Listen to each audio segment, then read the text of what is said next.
Welcome back. Here we are for part 2 of Flying Focus Video Collective's 31st Busiversary. I'm PC Peri. Every year we use this show to review the programs we made for our weekly series, the Flying Focus Video Bus. This is our 3rd year following COVID protocols and producing the show mostly remotely. And now I'm joined over video connection by Dan Handelman.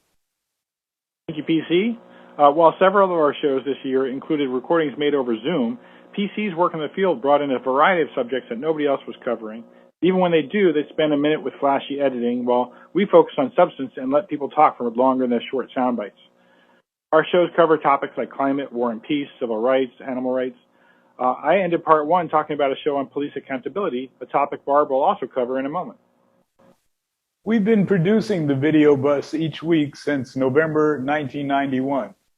In 31 years, we've made over 1,000 shows featuring speakers, forums, protests, and interviews.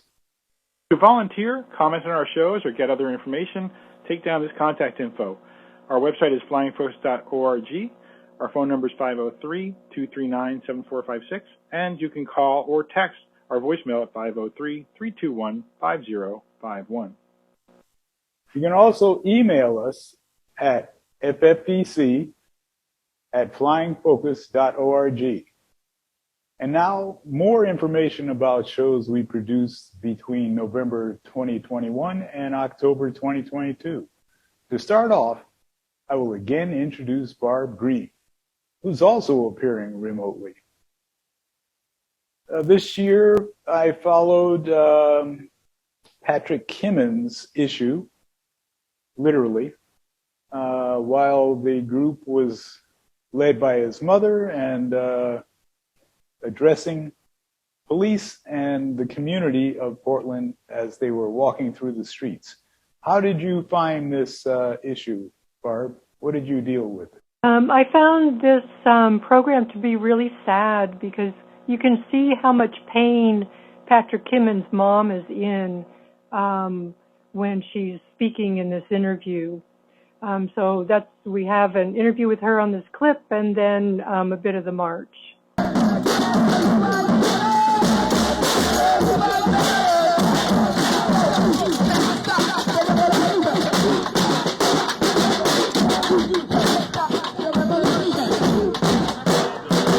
So my son Patrick Kimmons was murdered, shot down here in Portland, Oregon, downtown Portland, by Sergeant Britt and Jeffrey Livingston. He was shot 9 times in the back while running.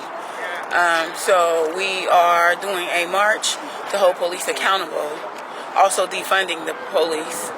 I probably don't remember this exactly right, but it seems like in the 80s when there were shootings going on in Northeast Portland, people who were living there would call the police and nobody would show up.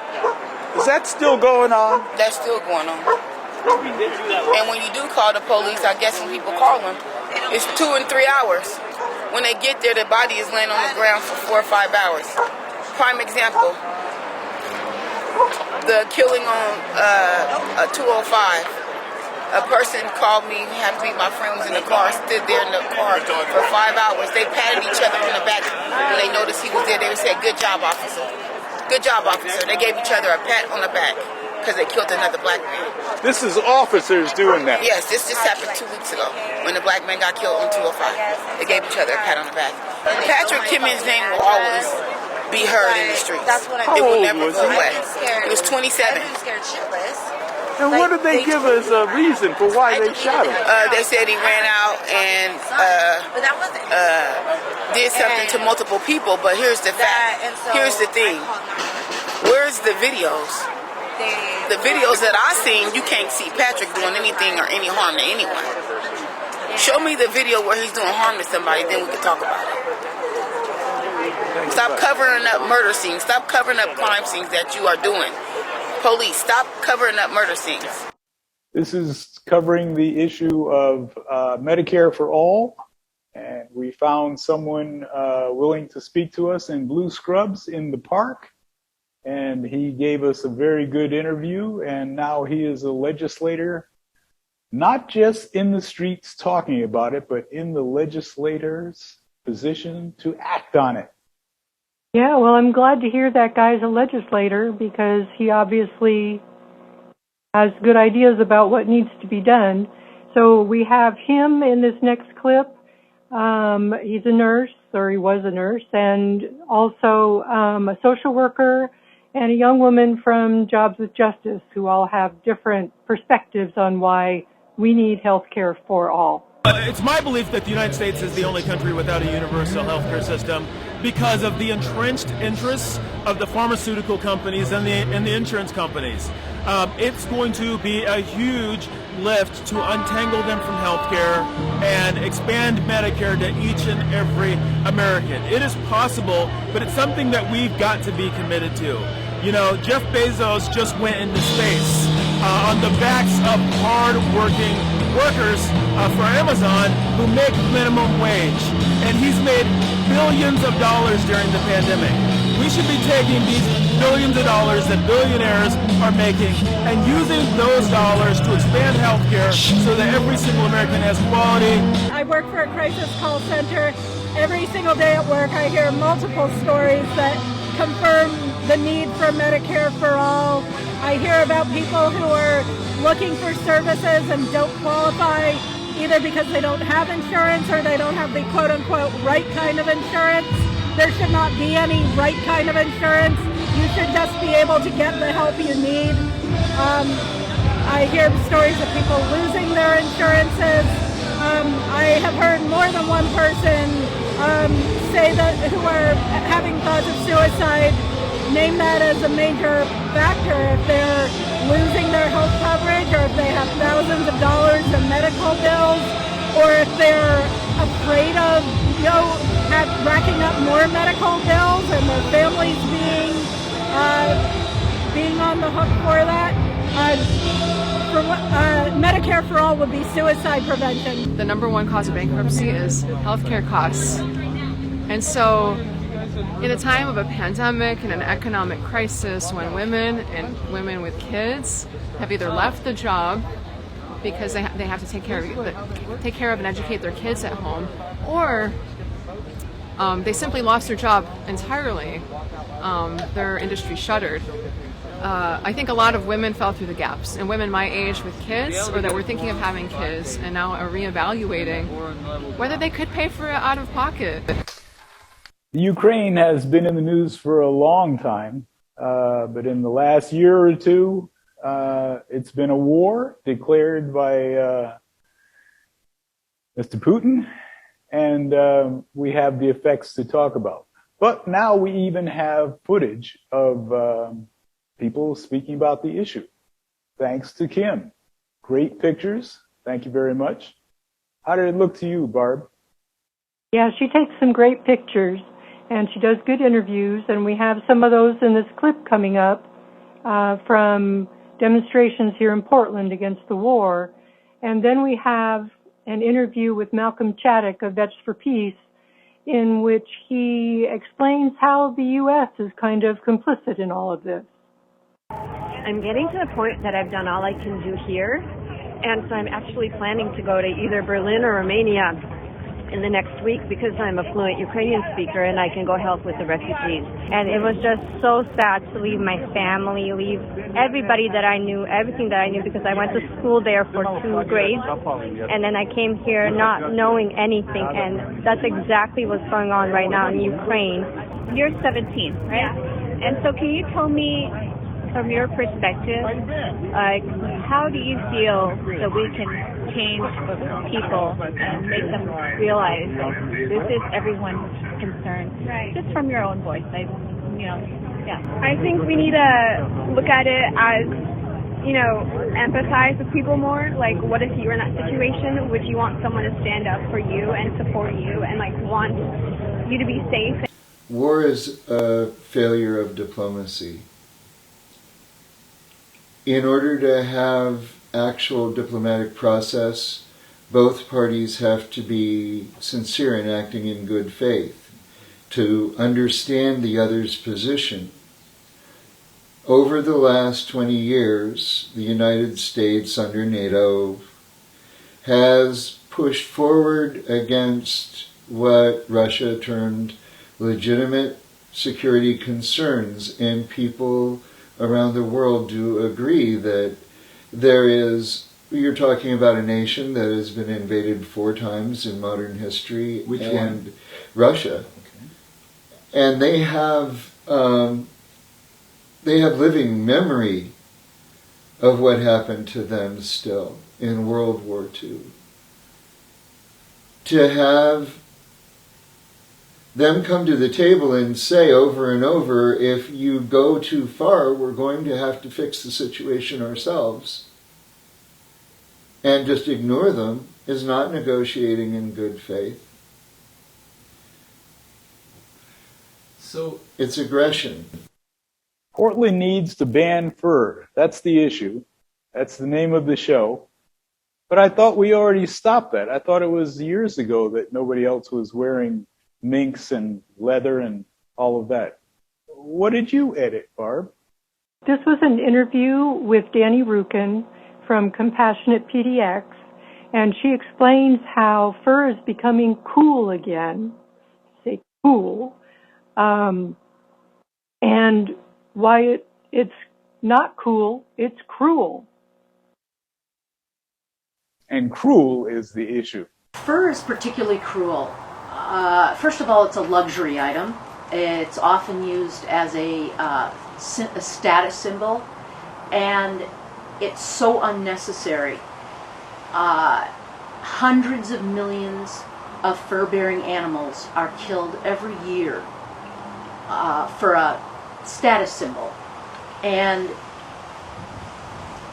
we're appealing to people's compassion because most people don't know what has to happen to these animals in order for them to get this luxury item that's unnecessary. Fur became stigmatized as a result of PETA a couple of decades ago, but then a resurgence began, and I think the fur industry could see there was a new market to be had. Always follow the money. So, as you can imagine, the way they kill the animals, these are profit-driven methods to kill animals. Confine, first forcefully breed, confine, and then kill these animals who would normally live free lives. So, we're talking about mink, fox, raccoon, baby seals. Why Portland? Portland is known to be a compassionate city. It's known to be a progressive city. It's a humanitarian-focused city, and part of humanity is being a voice for those more vulnerable than us. It's an issue of compassion, it's an issue of justice, and it's an issue of equality. And so Portland needs to lead the way and take a stand. About 6 months before Barb's show on banning fur, I produced a show about another animal rights topic, the sale of foie gras, or fatty goose or duck livers. PC also conducted the interview for this show with Amber Canavan, who is also with Compassionate PDX. Throughout the show, I was able to cut in images from various animal rights websites and, like the first show, testimony of people in front of City Council calling for a ban on these inhumane practices. Ms. Canavan is famous in the movement for spending 30 days in jail after visiting a foie gras farm in upstate New York at their invitation, but not quite how they had it in mind. If you aren't yet a vegetarian or vegan, we think that after watching the show, you may change your mind. So who ends up being a customer for this, in the country or in Portland? You'll find it foie gras on the menu of some of the higher end French restaurants, sometimes Asian, sometimes steakhouses, bars, places like that. Is this who you're asking supporters to protest against? There haven't been any protests against foie gras in Portland, as far as I've known, for the past several years. The sales bans have really been what has helped. Most restaurants, if they have it on the menu, the chef already knows that there's ethical problems with it and they've already chosen to keep it on the menu.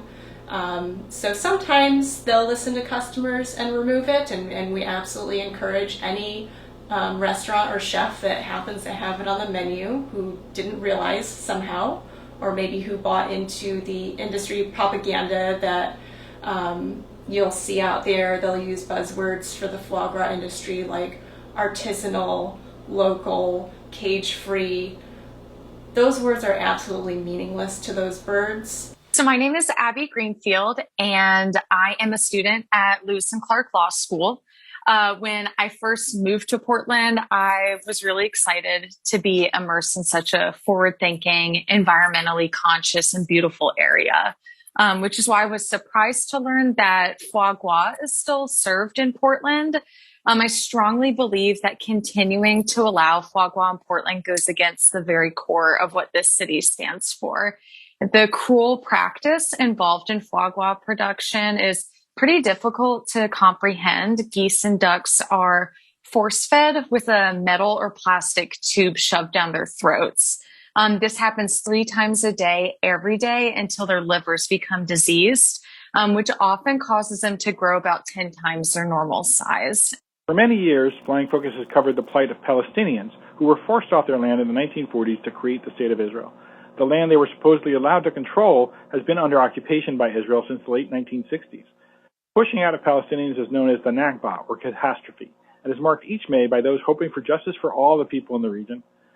Portland State University's Students United for Palestinian Equal Rights held an event that started at the waterfront, stopped at City Hall, and ended up at PSU's park blocks. PC recorded the march and rallies, which I edited into a 2-part episode for the video bus. In these clips, you'll hear people talking about the ways in which this struggle matters for Palestinian people and how it is tied to the larger struggles against imperialism.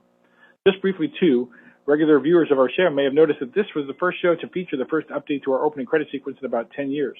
Those credits appeared at the beginning of this Busiversary as well.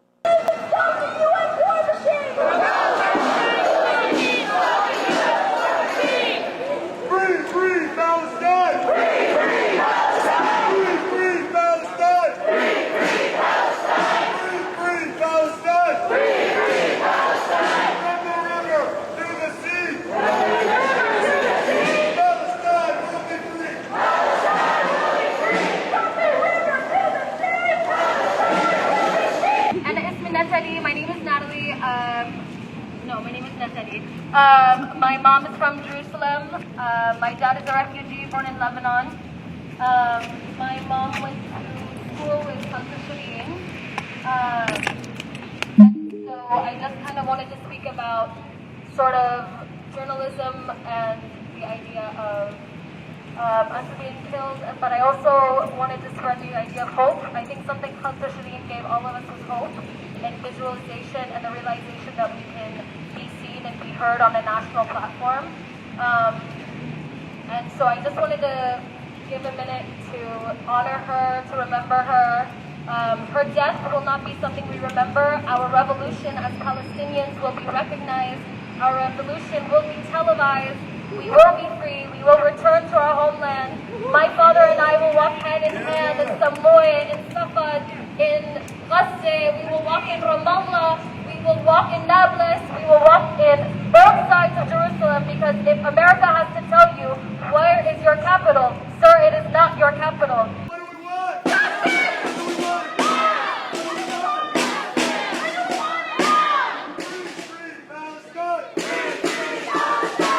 And have been working to create a home in Portland for Palestinians to gather and for our allies and us to come together in our joint struggle around the global colonialist, imperialist, white supremacist action to displace our people and many other from their indigenous land.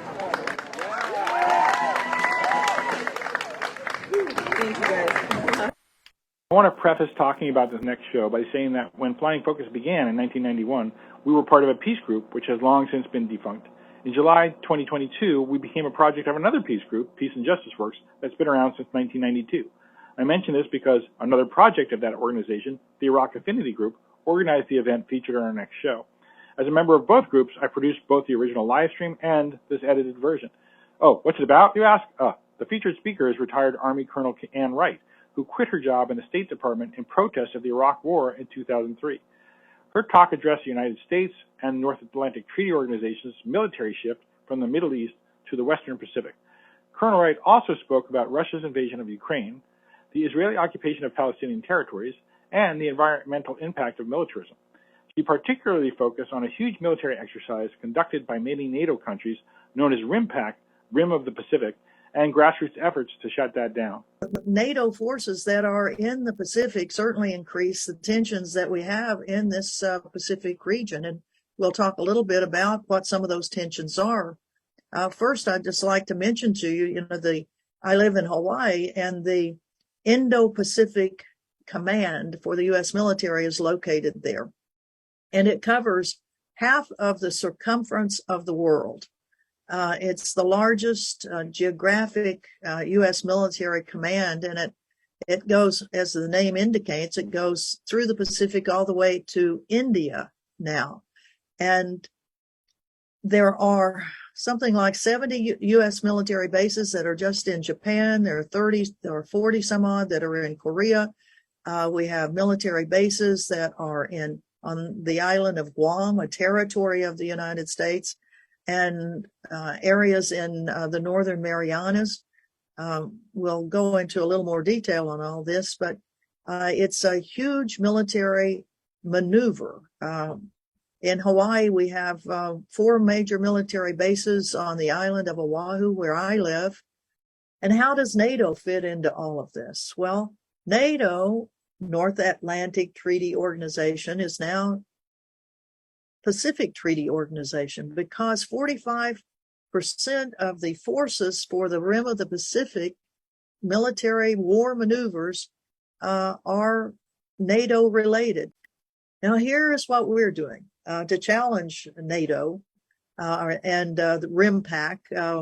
We've had some extremely good graphic artists who have taken the logo of RIMPAC, and here you see over here the catastrophic, aggressive, cancel RIMPAC. And over on this one, you see the ship sinking off here, but you see an ocean free of those ships, and turtles and dolphins and birds and whales living in a world without RIMPAC. We appreciate your watching our 31st anniversary show, which is still pandemic version number 3. We've been making video for social change since 1991, but COVID had led to more dependence on the internet, as with part or all of 6 of our shows this year. We'll keep making shows so long as there is new information to share. We welcome you to volunteer with and or help support Flying Focus. Please call 503-239-7456 or 503-321-5051, which also receives text messages. You can email ffbc@flyingfocus.org. The first 30 Busiversaries and dozens of other shows can be seen online anytime at flyingfocus.org. Watch the Flying Focus video bus every week at this time. Set a recorder or tune in to our shows, which play 3 times a week, different channels, and live streaming. Thank you for joining us. We're going to close this year's show with a tribute to Yvonne Simmons, an early member of Flying Focus, who produced over 25 shows featuring women's rights, peace, animals, and more, both locally and from around the globe. Yvonne died in July, and we miss her. How could anyone fail to notice that your loving is a miracle? How deeply you're connected to my soul. We're at Peninsula Park at the showing of the clothesline display, which memorializes the violence against women. The T-shirts are hung on a clothesline, and women draw on them about the violence that has happened to them. They always have laughter in there, and I because what they've had to face, what most people in that region has had to face, is it's nothing to that you can really laugh at, but it's like you have to because it's healthy. I've liked working with flying focus, although I don't like to learn the technical stuff. The clip shows where I was working, which is on the largest garbage dump I've ever seen outside Lima.